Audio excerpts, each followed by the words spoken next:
Hey, have you ever wanted to invest in the stock market? Well, now is the best time, I promise you. So if you stay tuned, I'll teach you these 6 tips on how to invest in the stock market. We'll be right back.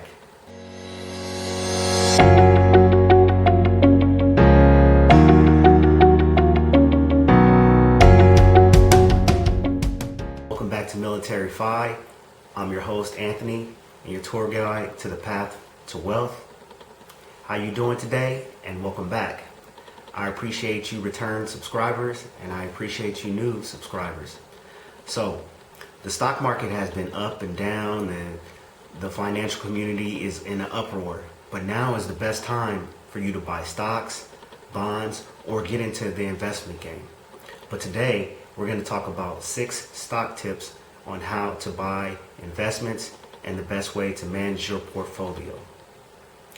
So you may wonder, what are investments? What are stocks? You may be new to this financial game. Who knows? But if you stick around to the end, I'm going to teach you a lot of different ways, 6 actually, on how to decide on investing in stocks. So we're going to get started with step number 1.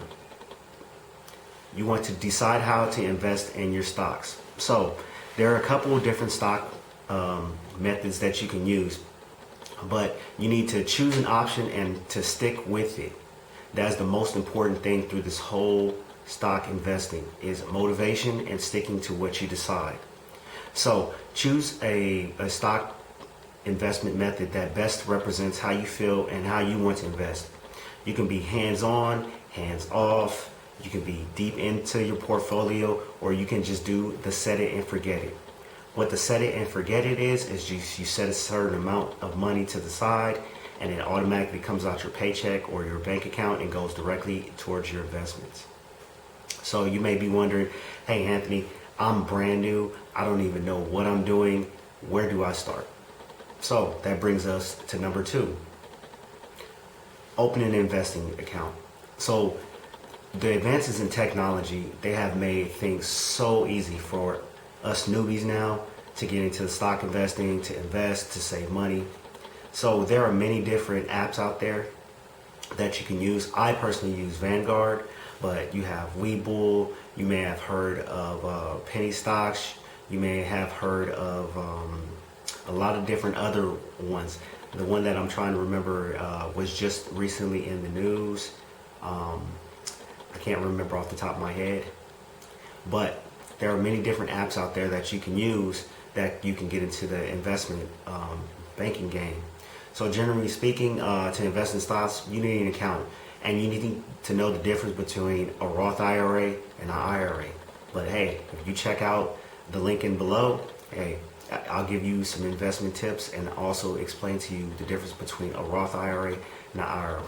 But the most important part is getting that ball rolling. Opening an investment account. There are many different ways you can do it. Webull is one, and another one, I use Vanguard personally. So with some of these apps, you can get started with as little as $100 or even sometimes as low as $50. You can also invite others, and they'll give you free shares of stocks. It depends on the app. It depends on how much you invest into that actual app. So now you're actually opening your investment account, you're ready to go, you picked your method. Now we need to move on to the fun part. You need to know the difference between picking a stock and a mutual fund. So now that you've opened your account, you know what method you want to use. Now you need to choose your stock. Are you going to choose a stock, or are you going to choose a mutual fund? So when you buy a stock, you own a share of a corporation. So the difference between stocks and a mutual fund is a stock is a share in an actual company, whereas a mutual fund is pretty much a pool of stocks put together. So a pool of companies that all go into one little bitty exchange traded fund, and you buy a little piece of each one of those companies. So just to give you a reminder, so for example, you may want to buy a share of McDonald's. So you own a piece of McDonald's, whereas if you buy, let's say, McDonald's mutual fund, that would mean that you own a lot of little different McDonald's, and companies that are inside that McDonald's mutual fund. It may be McDonald's 1, 2, 3, 4, but they're all inside of that little package, so you own a little piece of each one of those. So you decide, now you know the difference between owning a stock and a mutual fund. It all depends on your investment method, and it all depends on your end goal. You should never listen to somebody that's just a guy on YouTube. I appreciate you being here, but I'm not giving you stock advice, nor am I giving you financial advice. But you do need to know the little things that make the difference, and that is a big one. Knowing the difference between a stock and a mutual fund. So now that you picked your stock, you need to focus on the long term. So one thing that gets a lot of investors is the get rich quick schemes, or I want to make money right now. No, stocks is a slow grind to wealth. Yes, people do make money in the short term. There are day traders that buy now, sell later on that day, and then make little bumps in money. However, with us, we're trying to build slow path to wealth. We're going to get there. You want to focus on the long term. Yes, the stock market is volatile. It goes up, down, sideways sometimes, uppy, downy, whatever you want to call it. But you need this stock. You need to focus on what you own, and you need to stick to your method. Remember, in the beginning, I said the best and two most things you need to focus on is your method and motivation. Do not stray away from those two things. Your method and your motivation are what can keep you going. Don't do what somebody else is doing. Yes, you may see that person make $100, $200, maybe even $5,000, $10,000 in a day, but stick to what you said you were going to do. Do not deviate from your plan. Stock investing is filled with an intricate strategy and approaches. Yes, some are successful investors in the beginning, but research has shown that those that try and beat the stock market, you cannot beat the stock market. You are not Warren Buffett. I'm sorry. If you are Warren Buffett, thanks for tuning in. Make sure you hit that subscribe button down below. But most people are not Warren Buffett. Find an investment method that works for you and you stick to it. So don't think you can get rich quick, because you're not going to get rich quick. It's a slow grind and you have to stay consistent.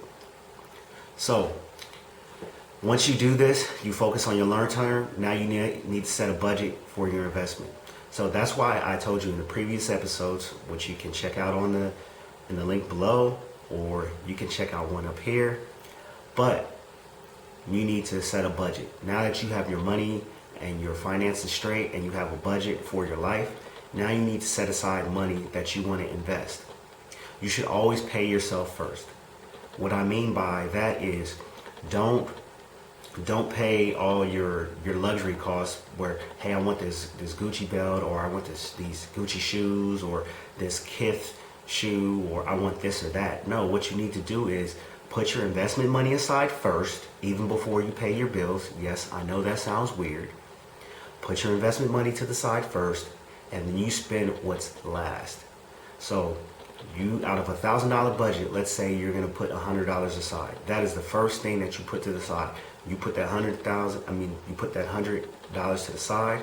You pay your rent, you pay your utilities, you pay for your food. Now whatever's left over, you can spend that on a Walmart shopping spree. So you need to set a budget for your investments. When you do begin budgeting, it's going to seem like a painful process because you're not used to it. But once you begin to set that money to the side, it's automatic. You already know that that money that you're putting to the side is set for investments. So now that you set your money to the side, you set a budget, now you just sit back and you just watch your portfolio grow. Over time, compound interest is going to do the work for you. What compound interest is over time, the money begins to grow on its own. For a short-term example, and I'll talk about this later in a later episode, let's say you have $1. That dollar is going to make you another dollar. That dollar made is going to make another dollar, and so on and so on and so on. So as you begin, the snowball is slow to get rolling, but as you pack more snow on it, it becomes a monster. And all you have to do is just get started. So if you like all this information that I gave you, Please check out our stock investing videos and also ways you can use this Social Security money that they're saving you, or if you opted in, you can go ahead and check it out on the channel, or you can check it out up here or the description below. But make sure you hit that thumbs up, you comment, and hit that notification bell, because we're going to be making videos every Sunday. And like I always say, thank you for sticking around. Soldier up.